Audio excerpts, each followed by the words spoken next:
आइए साथियों, दोस्तों, मित्रों, बहनों, आप सभी का जेके कंपटीशन सेंटर में हार्दिक स्वागत है। आज एक बहुत ही महत्वपूर्ण टॉपिक पर जो करंट अफेयर्स से संबंधित है। बहुत ही छात्र प्रतियोगियों के फोन आए कि करंट अफेयर्स में कितना पढ़ें, कौन सा पढ़ें, महत्वपूर्ण टिप्स क्या हैं, महत्वपूर्ण टॉपिक क्या हैं, उनसे संबंधित आज जिक्र करते हैं। आइए साथियों, सबसे पहले ये बताना चाहेंगे कि यूपी पीसीएस 2021 में जो पदों की संख्या है वो अभी तक 597 होगी और आगे भी बढ़ने की संभावना है। इसमें जो पद हैं लगभग 302 पद वो जीआईसी प्रिंसिपल के हैं। उसके अलावा लगभग 295-97 सामान्य पदों की संख्या है और यूपी पीसीएस जे 2021 में जो पदों की संख्या है वो अब तक 398 पद है और इसका अध्याचन हाई कोर्ट से शासन के पास चला गया है। और जैसे ही शासन से मंजूरी मिलती है, क्योंकि कार्मिक मंत्रालय को जाता है और फिर इस पे पूरी तरीके से भर्ती करने की प्रक्रिया पूरी हो जाती है। इसलिए इसमें भी बहुत बम्पर वैकेंसियां हैं यूपी पीसीएस जे में। और दम लगाकर मेहनत करिएगा, दम लगाकर पढ़िएगा। इसमें जो है 400 प्लस संभावना होगी। इतने ही पदों पर नियुक्ति होने की संभावना है। इतने पद बहुत ही दिनों में आते हैं, बार बार ये पद नहीं आते। इसलिए इस पद को छीन लीजिएगा जो भी पीसीएस जे की तैयारी करने वाले प्रतियोगी हैं। आरओ या आरओ पी 2021, इसमें भी पदों से की संख्या बढ़ेगी। अभी तो जितनी है उतनी है, बढ़ने की संभावना प्रबल है। तो आइए समझते हैं कि तैयारी करें कैसे, क्योंकि करंट अफेयर्स एक ऐसा टॉपिक है, इसमें यदि बहुत अच्छी मात्रा में हम प्रश्न करते हैं तो हमारी संभावना सफल होने की बढ़ जाती है। और यदि हम इससे चूक जाते हैं, क्योंकि स्टैटिक जीके प्रत्येक व्यक्ति करता है और उसमें प्रत्येक व्यक्ति के सफल होने की संभावना पूरी नहीं होती है, क्योंकि वहां गलतियां होने की संभावना ज्यादा होती हैं और सही करने की भी संभावना ज्यादा होती है। इसलिए करंट अफेयर्स में जो करते हैं उनके ही जो है प्रश्न ज्यादा आते हैं। 35 से 40 तक करंट अफेयर्स के प्रश्न आ जाते हैं। इसलिए पढ़ना क्या है, इस पर बात करते हैं। पढ़ना क्या है, जैसे कि आपको केंद्रीय बजट पढ़ना है 2021-22 का, और उसके साथ साथ आर्थिक समीक्षा पढ़नी है 2020-21 की। अब देखिए इसमें क्या है, जैसे अभी पेपर हुआ था जीआईसी का, मैंने उसका विश्लेषण करके बताया था। जो जीएस का पेपर था उसमें जैसे पूछा गया था भी कि जो बजट है उसके जो प्रस्ताव हैं वो 6 स्तंभों पर आधारित है, कौन कौन से हैं और कौन कौन से नहीं है। इस तरीके के जो पेपर होते हैं, इस तरीके के प्रश्न पूछ लिए जाते हैं। ये झलक है। इसी तरीके का पेपर पीसीएस जे और पीसीएस सामान्य में, आरओ में, आरओ या एआरओ में आने की प्रबल संभावना है। 6 स्तंभ में से उनमें से पूछा था निम्नलिखित में से कौन सा नहीं है। आपको मैंने कई बार ये बताया है, जैसे स्वास्थ्य एवं खुशहाली है, इसका जो स्तंभ है, वित्तीय पूंजी और अवसंरचना है, आकांक्षी भारत के लिए समावेशी विकास है, मानव पूंजी में नवीन संचार है और नवाचार है, अनुसंधान विकास है, न्यूनतम सरकार और अधिकतम शासन की व्यवस्था की गई है। ये उसके 6 स्तंभ हैं। इस तरीके की आपको ध्यान रखना है। आगे आपसे जो केंद्रीय बजट 2021-22 है वो आपको केंद्र के पढ़ने के साथ साथ राज्य का भी पढ़ना है। और राज्य मतलब उत्तर प्रदेश बजट पढ़ना है 21-22 का, क्योंकि अब यूपी से संबंधित सवालों की संख्या बढ़ गई है। जैसे विद्रोह हुए हैं, आंदोलन हुए हैं, प्रतियोगियों ने अपनी नाना प्रकार की कुर्बानियां दी हैं, उनसे आयोग जगा है। इसलिए आयोग की नब्ज को पकड़ लिया गया है। आयोग इसी प्रकार के प्रश्नों को रखना चालू कर दिया है और आपको उसकी नब्ज पर हाथ रख के ही अपना काम करना है। उत्तर प्रदेश की आर्थिक समीक्षा पढ़नी है 2020-21 की। उत्तर प्रदेश की जो प्रमुख योजनाएं हैं वो पढ़नी है आपको। उत्तर प्रदेश की प्रमुख नीतियां हैं वो आपको पढ़ना है। उत्तर प्रदेश में जो अद्यतन आर्थिक गतिविधियां हैं वो आपको पढ़ना है। उत्तर प्रदेश के जिलावार जो विकास संकेतक हैं उनको पढ़ लेना है। उत्तर प्रदेश की भौगोलिक स्थिति को पढ़ना है। उत्तर प्रदेश की जलवायु को पढ़ना है आपको, उत्तर प्रदेश की मिट्टियों को पढ़ना है, उत्तर प्रदेश की नदियों को पढ़ना है, उत्तर प्रदेश के वन को पढ़ना है, उत्तर प्रदेश की प्राकृतिक वनस्पतियों को पढ़ना है, उत्तर प्रदेश के वन्य जीवों को पढ़ना है, उत्तर प्रदेश से कृषि से संबंधित भी प्रश्न आते हैं, उसे भी आपको जरूर पढ़ना है। उत्तर प्रदेश से पशुपालन से संबंधित भी प्रश्न आते हैं कि पशुपालन केंद्र कहाँ है, संस्थान कहाँ है। खनिज संसाधन से संबंधित प्रश्न पूछे जाते हैं, ये भी आपको जरूर पढ़ना है। उत्तर प्रदेश के उद्योगों को पढ़ना है। उत्तर प्रदेश की जनजातियों को हर हालत में आपको याद रखना है, क्योंकि यहाँ से प्रश्न अनिवार्य पूछा ही जाता है और पूछा ही जाएगा। परिवहन एवं संचार को पढ़ना है, सिंचाई को पढ़ना है, और बहुउद्देशीय नदी घाटी परियोजना जो है उत्तर प्रदेश में, उसको पढ़ना है। उत्तर प्रदेश का इतिहास को ही पढ़ना है, और इतिहास में पढ़ना क्या है, छोटा पढ़ना है, कला एवं संस्कृति पढ़ना है, साहित्य पढ़ना है, साहित्यकार पढ़ना है, मतलब साहित्यकार और उनकी पत्रकारिता पढ़नी है, सॉरी। और आपको उत्तर प्रदेश का राजनीतिक और प्रशासनिक ढांचा पढ़ लेना है, उसके प्रमुख स्थल पढ़ लेने हैं, जिले पढ़ लेने हैं, क्षेत्र पढ़ लेना है, जनसंख्या पढ़ लेना है, ये आपको ध्यान रखना है। और उत्तर प्रदेश की जनगणना को भी आपको पढ़ना है 2011 के अनुसार। इससे संबंधित कोई भी प्रश्न अगर आपसे बचने वाला नहीं है, क्योंकि उत्तर प्रदेश सामान्य ज्ञान को करंट के साथ आपको मिलाकर पढ़ना है। मैंने आपको कई बार बता रखा है, जैसे सामान्य दृष्टिकोण से कैसे प्रश्न आ सकते हैं उत्तर प्रदेश से, जैसे क्षेत्रफल क्या है, मैंने आपको कई बार बताया है, जैसे 2,40,928 वर्ग किलोमीटर है। कौन सा स्थान है उत्तर प्रदेश का, चौथा स्थान है क्षेत्रफल में। प्रतिशत क्या है, 7.33% है। पहला किसका है, मैं ये सब राजस्थान, मध्य प्रदेश, महाराष्ट्र में बता चुका हूँ। राजधानी लखनऊ। सीमावर्ती प्रदेश कौन से हैं, जैसे उत्तराखंड है, हिमाचल प्रदेश है, हरियाणा है, राजस्थान है, मध्य प्रदेश। इस तरीके से मैंने बताया है कितने राज्य टच करते हैं, 8 राज्य करते हैं, एक केंद्र शासित प्रदेश करता है। इस तरीके से मैंने आपको बहुत बताया है। इसी तरीके के प्रश्न आएंगे। साक्षरता आपसे पूछी जाएगी कि कितनी है, 67.7% है। पुरुष साक्षरता कितनी है, 77% है। स्त्री साक्षरता दर कितनी है, 57.2% है। इस तरीके के प्रश्न उत्तर प्रदेश से पूछे जाएंगे। मंडलों की संख्या जैसे 18 है, जिले की संख्या 75 है, नगरों की संख्या 915 है, ग्राम पंचायत 58,176 हैं, न्याय पंचायत 8,135 हैं, तहसील 351 है, विकास खंड 826 हैं। इस तरीके से मैं आपको बता चुका हूं। इस तरीके से उत्तर प्रदेश से आपसे सवाल पूछे जा सकते हैं। अब आगे चलते हैं, और क्या पूछा जा सकता है। और आपसे ये पूछा जा सकता है कि मतलब आपका नोबेल पुरस्कार से संबंधित प्रश्न पूछे जाते हैं।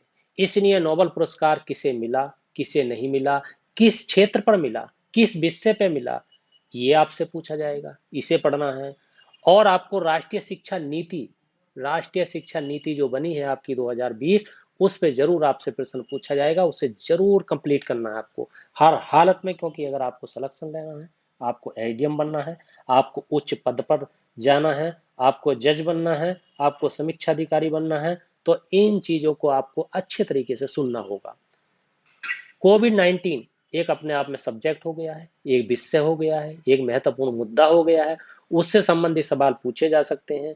क्योंकि ऐसा कौन सा देश है जिसने कोविड वैक्सीन प्रथम बार बनाई या फ्री की, ऐसा कौन सा राज्य से संबंधित पूछा जा सकता है। नाना प्रकार के प्रश्न ये पूछे जा सकते हैं। कोविड-19 के लक्षण क्या हैं, इस तरीके से। राज्यपाल, मुख्यमंत्री और राजधानियां पूछी जाएंगी, इस पे आपको याद करना है। प्रमुख पदाधिकारी जो हैं किस संस्थान के हैं, जैसे 24 में है, 23 में है, 22 में है, 21 में है, 48 में है, इस तरीके से आपसे पूछा जाएगा, तो उन्हें आपको ध्यान रखना है। प्रमुख सूचकांक का आपको ध्यान रखना है। देश के उच्च न्यायालय कितने हैं, ये ध्यान रखना है। कौन नए बने हैं और कौन उतरे हैं, उन पर आपको ध्यान रखना, सॉरी। और आपको प्रमुख जो वर्ष होते हैं, प्रमुख जो दिवस होते हैं, प्रमुख जो सप्ताह होते हैं, उनसे संबंधित प्रश्न पूछे जा सकते हैं। आपसे प्रमुख सैन्य अभ्यास जरूर पूछे जाएंगे, उनसे भी आपको याद करना है। प्रमुख सम्मेलन आपको याद रखना है। और आपको जो प्रमुख सम्मेलन के साथ साथ जैसे वर्ष दिवस अगर आपसे पूछा जाए, तो जैसे आपसे वर्ष दिवस पर आधारित राष्ट्रीय और अंतर्राष्ट्रीय दोनों प्रकार के हो सकते हैं। जैसे अंतर्राष्ट्रीय योग दिवस कब मनाया जाता है, आपको बताना है, 21 जून को मनाया जाता है। 2021 की जो उसकी थीम थी, मतलब मुख्य विषय था, वो क्या था, कल्याण के लिए योगा, ऐसे ऐसे प्रश्न। विश्व शरणार्थी दिवस कब मनाया जाता है? 20 जून को मनाया जाता है। इस तरीके से प्रश्न हो सकते हैं। विश्व महासागर दिवस कब मनाया? 8 जून को मनाया जाता है। विश्व खाद्य सुरक्षा दिवस कब मनाया जाता है? 7 जून को मनाया जाता है। उसका मुख्य विषय क्या था? आपको बता देना, खाद्य सुरक्षा और सभी का सरोकार। इस तरीके के प्रश्न आपसे वर्ष और दिवस पर आधारित हो सकते हैं। और क्या प्रश्न हो सकता है? और आपके जो अन्य जो दिवस हैं, जैसे राष्ट्रीय चिकित्सक दिवस कब मनाया जाता है? 1 जुलाई को मनाया जाता है। विश्व बाल श्रम निदेश दिवस कब मनाया जाता है? 12 जून को मनाया जाता है। विश्व साइकिल दिवस कब मनाया जाता है? 3 जून को मनाया जाता है। विश्व दूध दिवस कब मनाया जाता है? 1 जून को मनाया जाता है। विश्व कछुआ दिवस 23 मई को मनाया जाता है। इस तरीके के जो है अंतर्राष्ट्रीय दिवस और राष्ट्रीय दिवस भी पूछे जा सकते हैं, ये भी आपको ध्यान रखना है। और आपको किस पे ध्यान रखना है? जो सम्मेलन है, प्रमुख जो सम्मेलन है उन पे ध्यान रखना है, क्योंकि सम्मेलन पर आधारित प्रश्न बार बार आते हैं। और प्रमुख जो पुस्तकें हैं उन पर आपको ध्यान रखना है, क्योंकि बहुत ही प्रसिद्ध पुस्तकें हैं। जैसे अयोध्या पुस्तक किसने लिखी? तो आपको माधव भंडारी बता देना है आपको। जैसे और एक में प्रसिद्ध पुस्तक है मेरा जीवन मेरा मिशन, स्वामी रामदेव और एवं उदय माहूरकर ने लिखी है। ये प्रश्न बहुत प्रसिद्ध है। पुस्तक वन अरेंज मर्डर पुस्तक किसने लिखी? चेतन भगत की है। इस तरीके से अमेजिंग अयोध्या पुस्तक किसने लिखी? नीना राय की है। इस तरीके के प्रश्न आ सकते हैं। आशा एंड स्प्लिट बर्ड जसविंदर बिलान की है। इस तरीके से चेक बुक किसकी है? वासुदेव भोई की है। इस तरीके की जो है प्रसिद्ध पुस्तकें जो चर्चा में रही हैं, दुनिया में चर्चा में रही हैं, भारत में चर्चा में रही हैं, राज्य में चर्चा में रही हैं, वो आपको याद रखना है। और क्या क्या पूछा जाएगा? जैसे कि आपसे पूछा जा सकता है कि आपके जो मोबाइल ऐप हैं वो कौन कौन से हैं, उन ऐप पे आधारित प्रश्न पूछे जाएंगे, इसलिए उन्हें भी बहुत ही अच्छी तरीके से याद करिएगा। प्रमुख समितियां कौन सी हैं, बैंक प्रमुख कौन सी हैं, उनके मुख्यालय कौन से हैं, ये पूछा जाएगा। प्रमुख योजनाएं पूछी जाएंगी। खेल परिदृश्य पर आधारित जो ओलंपिक गेम हुए हैं उनसे संबंधित प्रश्न आना ही आना है। पैरालंपिक खेलों से संबंधित प्रश्न आना है, उस पर आपको विशेष ध्यान रखना है। और इसी तरीके से आपका जो वैज्ञानिक परिदृश्य से प्रश्न आते हैं उसे भी ध्यान रखना। वैज्ञानिक परिदृश्य में जो चर्चित व्यक्ति हैं उनसे आप ध्यान रखना। चर्चित स्थलों को ध्यान रखना। चर्चित जो पुरस्कार हैं, सम्मान है, जैसे पद्म विभूषण है, पद्म भूषण है, और अन्य ज्ञानपीठ पुरस्कार है, दादा साहेब फाल्के पुरस्कार है। इस तरीके से पुरस्कार भी हैं जो प्रसिद्ध हैं, उनसे संबंधित प्रश्न आते हैं। उन्हें आप कंप्लीट रखिए, दम लगाकर पढ़िएगा, कंप्लीट रखिएगा। हर हालत में सिलेक्शन होगा।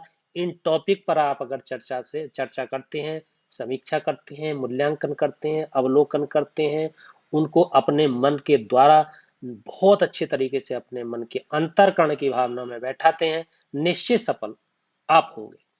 योजनाएं परियोजना से संबंधित प्रश्न पूछे जाते हैं। और आपके जो विधि और न्याय से संबंधित प्रश्न पूछे जाते हैं। ऑपरेशन कौन कौन से हैं, अभियान कौन कौन से हैं, उनसे संबंधित प्रश्न पूछे जाते हैं। सम्मेलन कौन कौन से प्रमुख हैं, समारोह कौन कौन से प्रसिद्ध हैं। जैसे एक गणतंत्र दिवस आपका हुआ, गणतंत्र दिवस से संबंधित ही प्रश्न आपसे पूछा जाएगा, क्योंकि इस बार गणतंत्र दिवस पर कोई भी अतिथि नहीं था, इसलिए ये जो है ऐसा पहली बार हुआ है। तो इस तरीके के प्रश्न आपसे पूछे जाते हैं। और जंगल की जो घटना है, जंगल में जो आग लग रही है, उनसे संबंधित प्रश्न पूछे जाते हैं, क्योंकि ये पर्यावरण से संबंधित ही प्रश्न हो जाता है, आपदा से भी संबंधित प्रश्न हो जाता है, डिजास्टर मैनेजमेंट से भी संबंधित प्रश्न हो जाता है, जो एक पीसीएस और आईएएस का प्रसिद्ध टॉपिक है, चर्चित टॉपिक है, मनपसंद टॉपिक है, उसे आपको ध्यान रखना है। और आपको एक बात और ध्यान रखनी है कि आपको जो ये प्रश्न करंट अफेयर्स कब तक का आएगा, तो आपको 6 महीना का कंप्लीट रखना है, क्योंकि 6 महीना आपसे लगभग जैसे अप्रैल से लेकर के सितंबर तक पूरा, क्योंकि सितंबर में पेपर छप जाएगा, तो उससे बाद का आने की संभावना नहीं है, इसलिए बाद में ऐड कोई चीज नहीं होती है। इसलिए अप्रैल मई जून जुलाई अगस्त सितंबर तक का आप कंप्लीट रखिए, क्योंकि यहाँ से 60 से 70% प्रश्न आएंगे, और बाकी जो 6 महीना है उसके 30 से 40% आएंगे।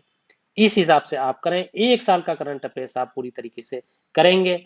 और आपको क्या पढ़ना है, और इसके अलावा इसके अलावा आपको देखना है जैसे कि आपका मतलब आर्थिक समीक्षा तो हो गई, मगर उसके बाद में आपका बजट भी हो गया। उसके बाद में आपको ध्यान रखना है कि आपको ऐसे टॉपिक और हो सकते हैं, जैसे ऑपरेशन हो सकते हैं, अभियान हो सकते हैं। कौन से ऑपरेशन है, कौन से अभियान है। संधि और समझौता पर आधारित आधारित प्रश्न आते हैं। संघ और संगठन पर आधारित प्रश्न आते हैं। आयोग और समिति जो है उनसे संबंधित प्रश्न आते हैं। और आपको एक सतत विकास लक्ष्य, 17 टॉपिक हैं उसके, उससे संबंधित आप उसे निश्चित याद रखिएगा, क्योंकि उससे पूछा जा सकता है निम्नलिखित में से सतत विकास का कौन सा लक्ष्य है और कौन सा नहीं है। उन्हें आप पूरी तरीके से रट लीजिए। नीति आयोग की जो भी रिपोर्टें हैं उन्हें आप पढ़ लीजिए, उनसे संबंधित प्रश्न आएंगे। और आप क्या हो सकता है और आपका, हाँ, अगर आप जो ये पुरस्कार हैं अगर साहित्य से संबंधित पुरस्कार हैं तो उन्हें जरूर रखिए। और ये किस पुस्तक के लिए मिला, इस तरीके का प्रश्न आता है। किस भाषा के लिए मिला, इसके लिए आता है। किसे मिला, इसके लिए आता है। राष्ट्रपति कौन से नंबर के हैं, इस तरीके के प्रश्न पूछे जाते हैं। उपराष्ट्रपति कौन से नंबर के हैं, इस तरीके का प्रश्न पूछा जाएगा। प्रधानमंत्री कौन से नंबर के हैं, इस तरीके का प्रश्न पूछा जाएगा। मुख्य न्यायाधीश कौन से नंबर के हैं, इस तरीके का प्रश्न पूछा जाएगा। रिजर्व बैंक के गवर्नर कौन से नंबर के हैं, इस तरीके का प्रश्न पूछा जाएगा। लोकसभा के अध्यक्ष के बारे में प्रश्न पूछा जा सकता है। इस तरीके से आपको ध्यान रखना है।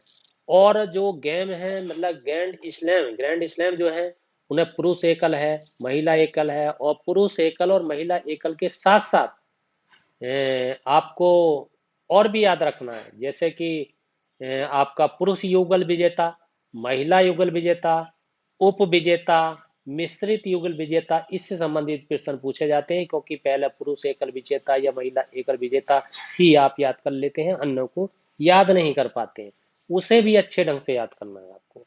इस तरीके के प्रश्न पूछे जाने की आपकी संभावना ज्यादा है। और आपके जो क्रिकेट खेल है उससे संबंधित प्रश्न पूछे जाते हैं, क्योंकि क्रिकेट जो खेल है उसमें जो है जैसे कि लाला अमरनाथ अवार्ड किसे दिया गया, रणजी ट्रॉफी किसे दी गई, सर्वश्रेष्ठ ऑलराउंडर का पुरस्कार किसे दिया गया, इस तरीके के प्रश्न उससे पूछे जा सकते हैं। उन्हें आपको याद रखना है। ये पीसीएस में ही नहीं, आईएएस में भी बहुत ही महत्वपूर्ण है। आईएएस में भी पूछे जाते हैं। ये इसी तरीके के प्रश्न पूछे जाते हैं। अगर आप इस तरीके से इन्हें याद करेंगे, डील करेंगे, हर हालत में आपका सिलेक्शन होगा। कोई भी ताकत ऐसी नहीं है जो आपके सिलेक्शन को रोक ले। और महिला टेनिस की जो प्रमुख प्रतियोगिताएं होती हैं उनसे भी पूछे जाते हैं, क्योंकि महिला सॉरी महिला एक प्रसिद्ध टॉपिक है और ऐसा टॉपिक है जो चर्चा में रहता है, हमेशा चर्चा में रहता है। नारी सशक्तिकरण से संबंधित प्रश्न पूछे जाते हैं। इसलिए महिलाओं को संबंधित जो भी पुरस्कार मिले हैं, चाहे वो टेनिस से संबंधित हो, क्रिकेट से संबंधित हो, ओलंपिक गेम से संबंधित हो, पैरालंपिक गेम से संबंधित हो, उन्हें आपको याद ही रखना है।